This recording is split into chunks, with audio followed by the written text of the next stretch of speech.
میں مبلغ بنوں سنتوں کا، خوب چرچا کروں سنتوں کا، ہو کرم بہر خاک مدینہ۔ بسم اللہ الرحمن الرحیم۔ الصلاۃ والسلام علیکہ یا رسول اللہ وعلی آلکہ و اصحابکہ یا حبیب اللہ۔ الصلاۃ والسلام علیکہ یا نبی اللہ وعلی آلکہ و اصحابکہ یا نور اللہ۔ آج انشاءاللہ الکریم ہم جو ہے قرآن پاک کی سورت نمبر 20 سورۃ طٰہٰ کے متعلق معلومات حاصل کریں گے۔ اللہ پاک ہمیں قرآن پاک کی معلومات رکھنے کی توفیق عطا فرمائے۔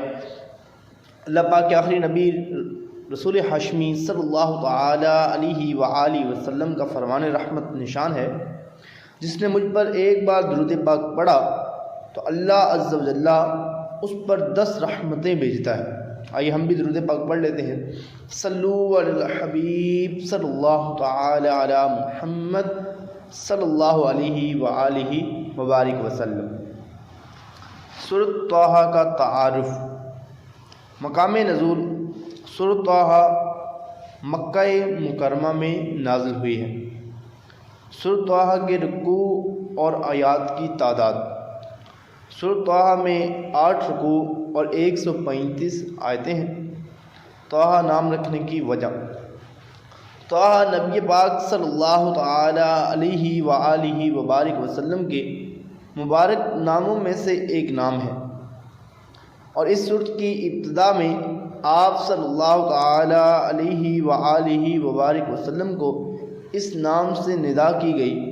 اس مناسبت سے اس سورت کا نام طٰہٰ رکھا گیا ہے۔ سورۃ طٰہٰ کے فضائل: نمبر 1، حضرت معقل بن یسار رضی اللہ تعالی عنہ سے روایت ہے، حضور پر نور صلی اللہ تعالی علیہ وآلہ وسلم نے ارشاد فرمایا، مجھے سورۃ بقرہ ذکر سے عطا کی گئی ہے۔ سورۃ طٰہٰ اور سورۃ والطور حضرت موسیٰ علیہ السلام کی تختیوں سے عطا کی گئی ہے۔ سورۃ فاتحہ اور سورۃ بقرہ کی آخری آیتیں عرش کے نیچے موجود خزانوں سے عطا کی گئی ہیں اور مفصل صورتیں یعنی اضافی دی گئی ہیں۔ سبحان اللہ۔ اللہ عز و جل کی بارگاہ میں دعا ہے کہ ہمیں قرآن پاک کی تلاوت کرنے کی توفیق عطا فرمائے۔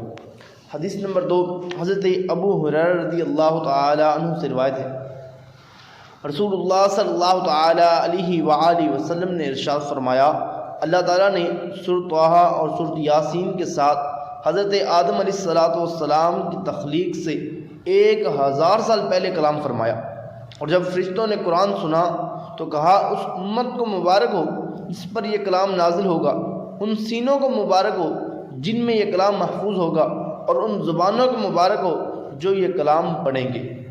سبحان اللہ۔ اللہ عز و جل کی بارگاہ میں دعا ہے کہ اللہ عز و جل ہمیں قرآن پاک کو پڑھنے کی بھی توفیق عطا فرمائے اور اسے جو ہے حفظ کرنے کی بھی توفیق عطا فرمائے۔ حدیث نمبر 3، حضرت عمر فاروق اعظم رضی اللہ تعالیٰ عنہ اسلام قبول کرنے سے پہلے اسی سورت کی ابتدائی آیات پڑھ کر پکار اٹھے کہ یہ کس قدر حسین اور عظیم کلام ہے، اور اس کے بعد آپ نے اسلام قبول کر لیا۔ سبحان اللہ۔ کتنی پیاری اور خوبصورت قرآن کی آیات ہیں کہ جسے دیکھ کر جو ہے حضرت عمر رضی اللہ تعالی عنہ نے بھی جو ہے اسلام قبول کر لیا۔ اللہ پاک ہمیں بھی قرآن کو پڑھنے کی سمجھنے کی توفیق عطا فرمائے، آمین۔